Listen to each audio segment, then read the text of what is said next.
It's your war. It's not our war. No to war.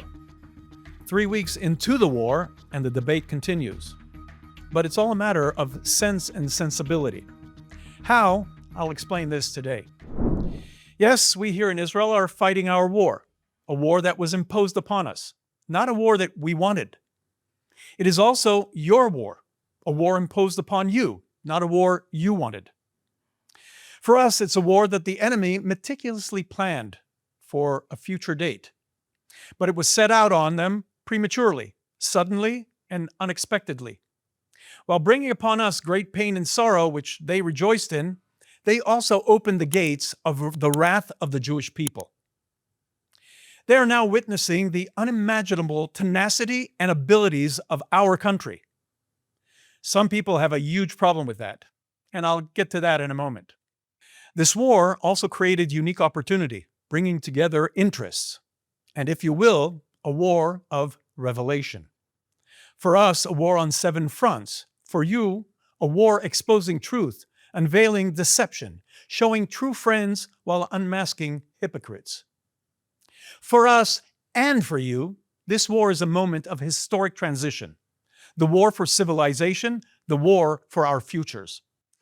There's a way to understand this moment, understand the chaos, the noise, the accusations, and the shifting fronts.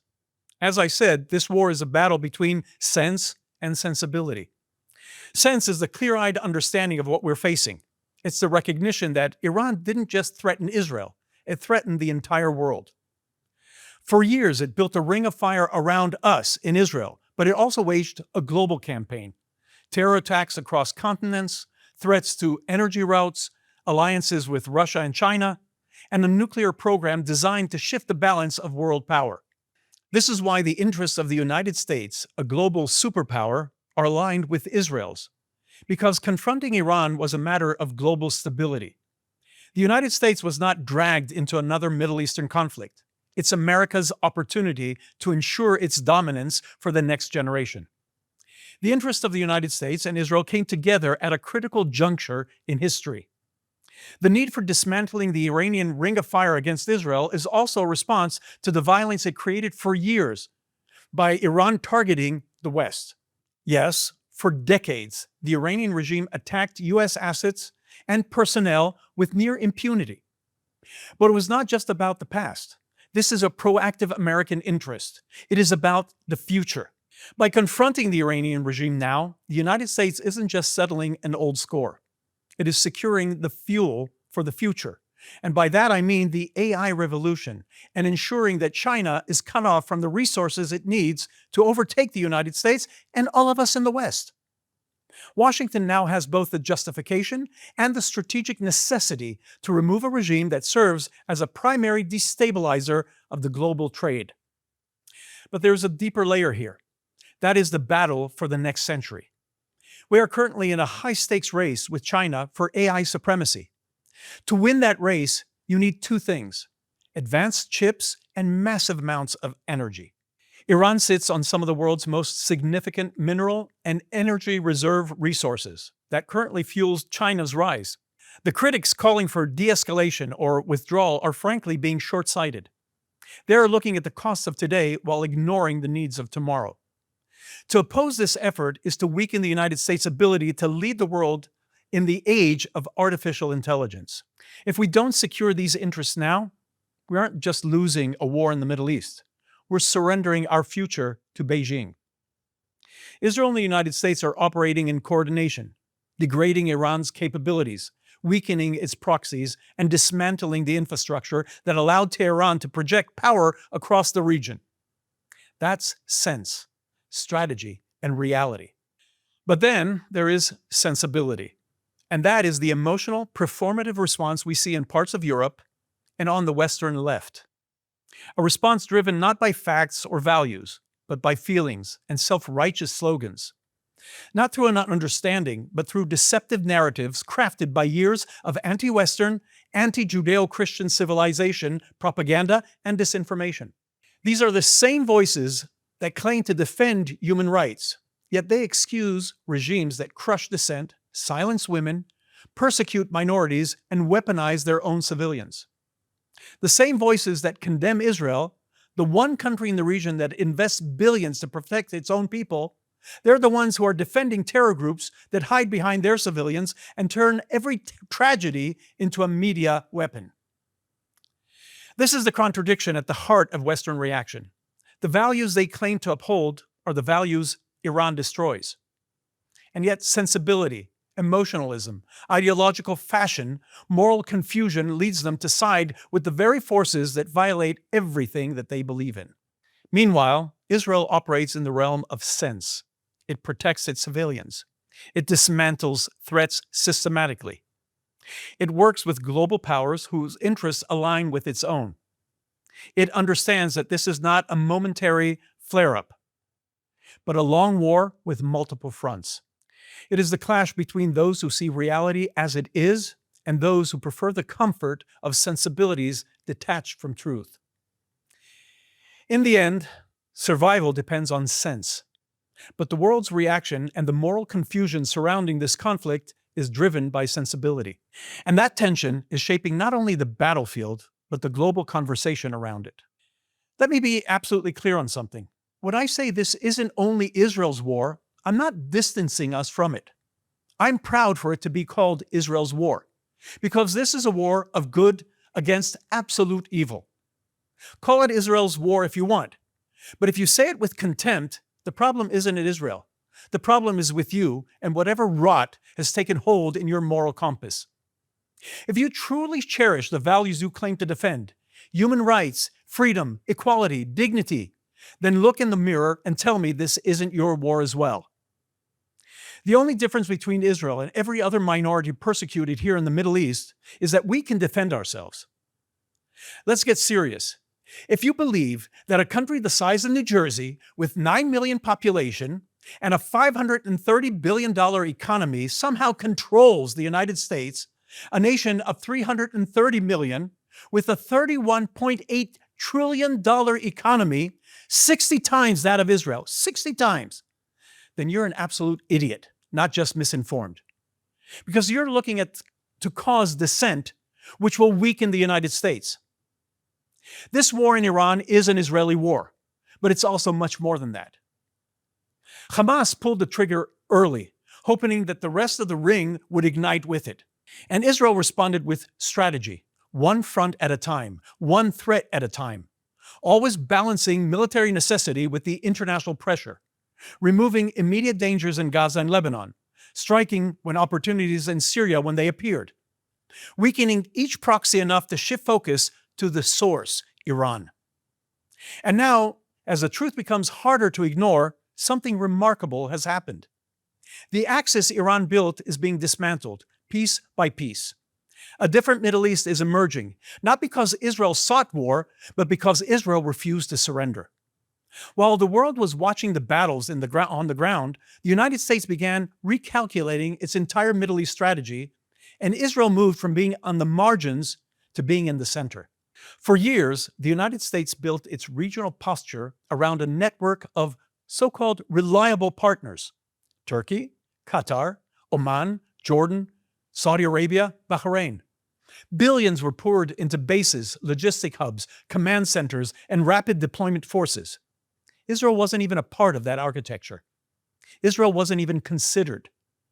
But when the moment of truth arrived, when Iran ignited the regional war, almost all of those countries refused to allow U.S. strikes from their territory.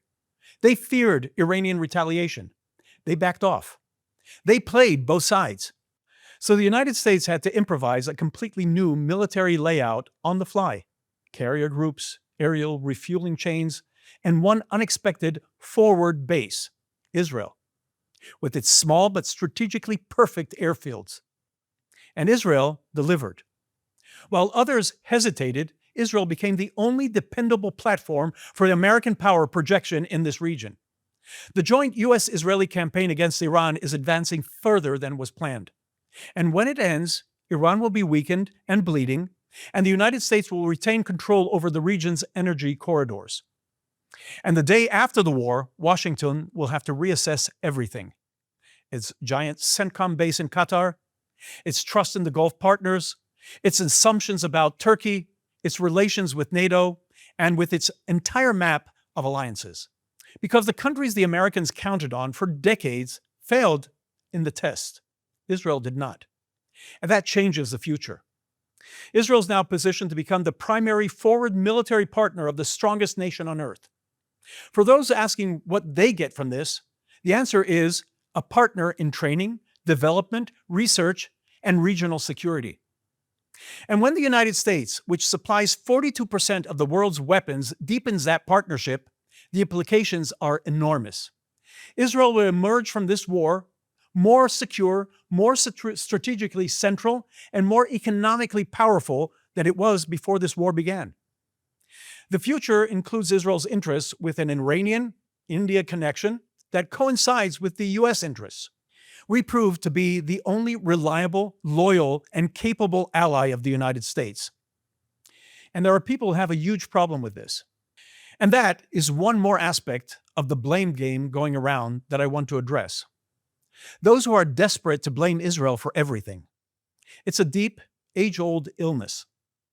For generations, the world grew accustomed to a certain image of the Jew, the weak Jew, the trembling, vulnerable Jew, the Jew who could be mocked, beaten, expelled, massacred, and who had no power to respond. They got used to the self-deprecating Jew stereotype. You got the sniveling version, and you also got the schmuck version. The image was comfortable for many people, predictable, non-threatening. And now they are confronted with something they never expected, the strong, unapologetic, determined Jew. And for some, that is absolutely intolerable. In the Middle East, minorities have always been brutalized. That's the regional norm. Christians, Yazidis, Kurds, all crushed when they had no power to resist. And many expected the Jews to follow the same script, because for centuries we did. But not anymore. Israel broke that pattern. We refuse to be the minority that gets trampled upon. We are no longer people lined up for trains, or marched into camps, or waiting helplessly for someone else to decide our fate. We are now this Israel, and this. We built a country capable of defending itself. And meanwhile, the keyboard warriors, the brave soldiers of Wi-Fi, they fire off their juice box and rodent emojis or call us Zios, filling a void in their miserable, empty lives.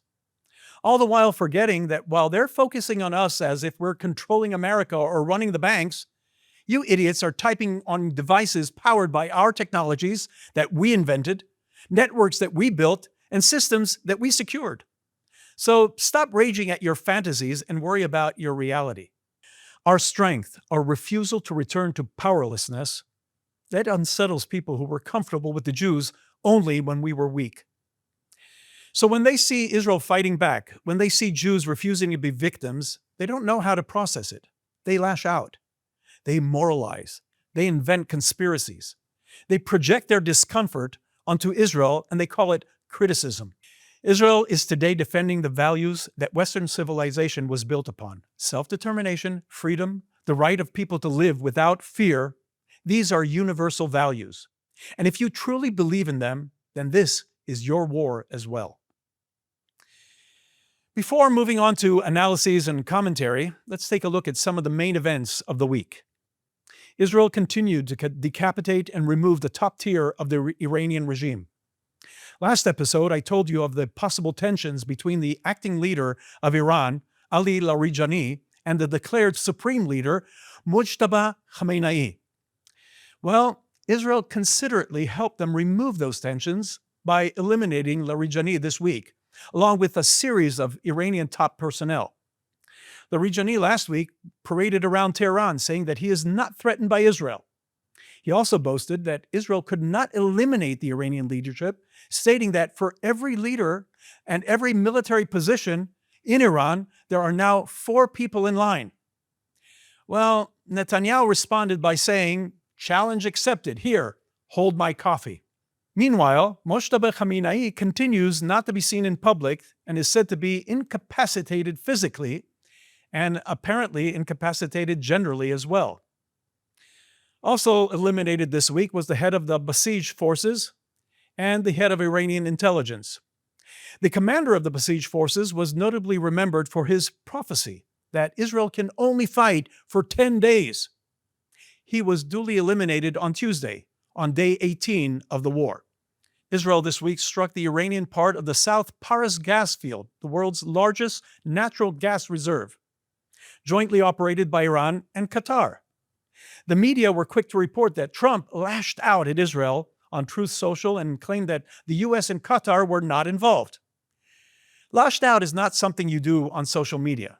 Trump, what he did say was, "We did not know about the Israeli strike, but if Iran continues attacking energy facilities in Qatar, we will wipe out Iranian gas field entirely." Israel also struck Iran's liquid natural gas facility in Asulia on the coastline. That gas supplies roughly 70% of Iran's electricity, a huge loss for Iran. The destruction of that field would increase the chances of a collapse of the regime and a catastrophic damage to Iran's entire economy. And over that, the French president and the German chancellor rushed to express outrage because Israel struck so-called civilian infrastructure. And they only slightly cared about the Iranian attacks on similar infrastructure in Qatar and Saudi Arabia. Neither of them found it necessary to utter a single word of criticism while Iranian cluster bomb missiles were being launched at Israel daily at major population centers, causing casualties and damage. Earlier this week, Trump called on NATO members to join in the war effort. Europe said that they have no interest in the war. Really? Well, in their defense, they couldn't be bothered this week because they're marking a religious holiday, the Ramadan. And speaking about Europe, all those who know how to whine and complain about funding to Israel to the tune of $3 billion a year of your taxpayer money, the United States is the largest contributor to NATO, the body protecting Europe, and it covers approximately 16% of NATO's common budget, and it spends about $980 billion on their defense in 2025. You see the difference? And they didn't stand up when called upon. Hey, but Israel! The same Europeans who criticize Israel are the ones who were guarantors to the agreement that promised Hezbollah would be disarmed and removed. So they said. But who cares? They don't. Now they will, because Israel moved in there this week. To understand what's unfolding right now, Brigadier General in Reserve Erez Wiener this week laid out a clear picture of the situation on Galei Israel radio. His message was simple. This isn't a single event. It's a long, multi-stage conflict. According to Wiener, what we're seeing today is part of a broader campaign that has been building for years. He describes two major military powers, the United States and Israel, operating in close coordination, following a shared war plan with synchronized objectives.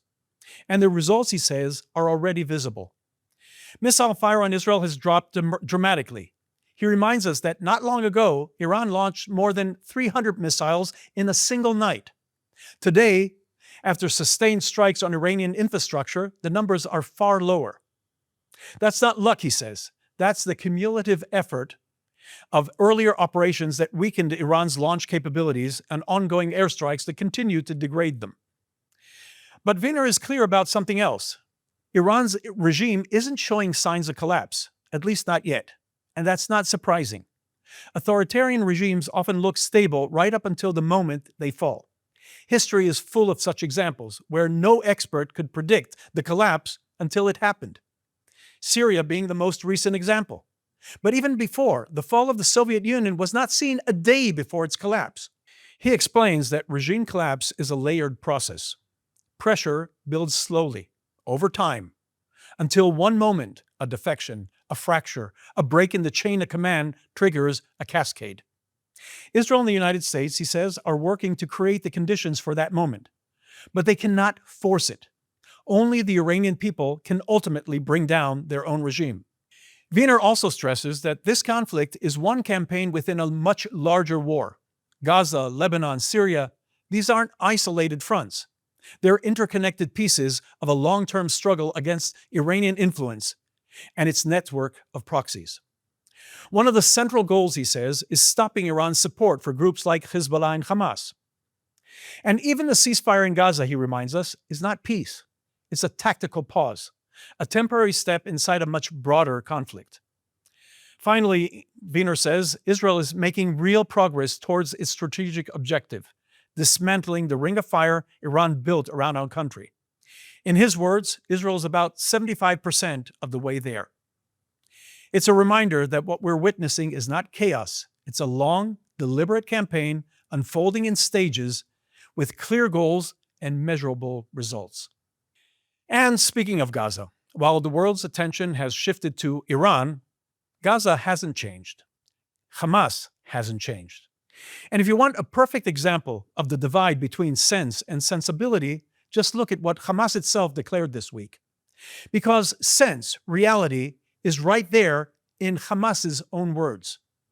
Hamas announced in a message to the newly appointed Ayatollah that their resistance in Gaza is alive, unbroken, and preparing for the next opportunity to strike Israel. They describe this as a sacred religious mission, something forged in the fire and waiting for the moment to attack again. They reject the ceasefire outright. They reject disarmament. They reject any agreement that limits their ability to wage war. They call such terms a conspiracy designed to end their military existence. They pledge loyalty to the entire Iranian-led axis, Hezbollah in Lebanon, the Houthis in Yemen, militias in Iraq, and promising coordinated future attacks against Israel. They insist Israel is weakening and that time is on their side. And they close with a vow to continue jihad until Israel is destroyed and Jerusalem is purified. That is sense, a clear message and clear intent. And then there is sensibility, the Western emotional narrative that insists that Hamas can be moderated, negotiated with, reasoned with, that they want governance, that they care about civilians, that they're a resistance movement seeking justice, that they will accept coexistence if only Israel will to give them the chance. Well, we gave them the chance, and we gave them, since September, an understanding that this is a possibility for a ceasefire. And this is the moral dissonance of our time. Hamas tells the world exactly who they are and what they want to do, and large parts of the West refuse to hear it. This is why Gaza cannot be simply filed away as yesterday's front. This is why the ceasefire is not peace. And this is why the idea that Hamas will voluntarily demilitarize is just a fantasy. Because sense listens to what Hamas is actually saying. Sensibility listens to what people wish Hamas would say. And the gap between those two is where so much of the world's confusion is, and so much of Israel's burden lives. Last week, I showed you what life is like here in Israel during the war. The sirens, the shelters, the constant awareness that our civilians are always a target. And I said this isn't new, that this is how it has been for as long as any of us can remember. But what I didn't talk about is the enormous effort and the staggering cost that Israel invests in protecting our people. Not just the Iron Dome and the alert systems. I'm talking about the physical infrastructure that everyday Israeli families are required to build. Protected rooms, reinforced shelters, safe spaces in every home, school, hospital, and public building. Tens of billions of dollars. Decades of national budgets that were invested in this. Every citizen paying taxes to ensure that when rockets come, and they always come, our children will have where to run to for safety. We do this because we know our civilians are a target.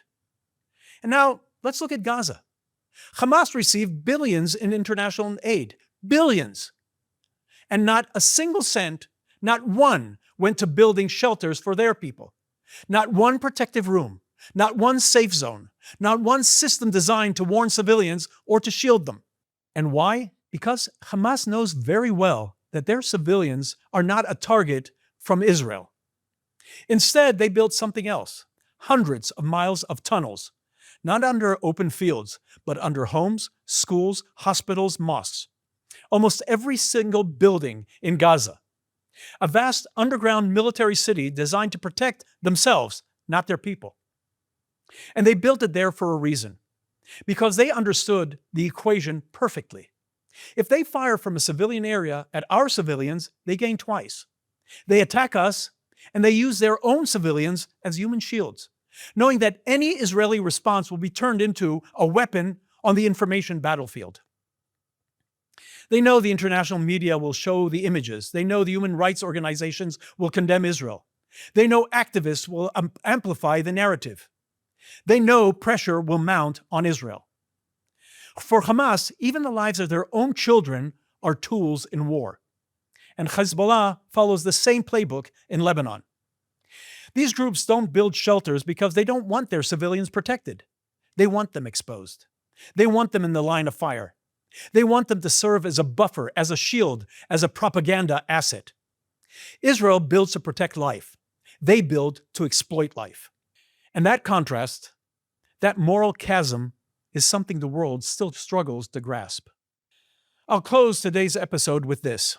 This war is not only about borders or missiles or militias and terror. It is about the shape of the world that will emerge on the other side of this war. The world where free nations either stand firm or collapse into the illusions they built for themselves. Because while some people posture online, while some chant slogans they barely understand, while some question the loyalty of those who actually grasp the stakes, history is now being shaped by two leaders who see further than the masses. Donald Trump and Benjamin Netanyahu. Two leaders who understand power, who understand danger, who understand the responsibility they have. You don't have to like every decision. You don't have to admire every personality. But you do have to recognize the moment. This is a hinge in history, a turning point, a test of whether the free world still believes in itself. And in moments like these, you don't follow the loudest voices. You follow the clearest vision. You follow those who understand that civilization is fragile, that evil is real, and that survival is not guaranteed. Israel understands that. The United States understands that. And the leaders guiding this moment understand it better than the chorus of critics who contribute nothing but noise. So yes, this is Israel's war. We don't deny that. We carry it on our bodies, in our homes, and in our memories. But it is also the war of the West, the free world's war, the war for the century ahead. And if you believe in the values you claim to hold, freedom, dignity, human life, truth, then you cannot sit on the sidelines and pretend that this is someone else's fight. History is watching. And people in the future will remember who stood with civilization and who hid behind the slogans. We here in the state of Israel, we know what is right, and we know what we have to do, not only for the state of Israel, but for humanity. I'm Daniel Seaman. Join me again next week on Straight Up from the JNS TV studios here in Jerusalem, Israel, the eternal capital of the Jewish people.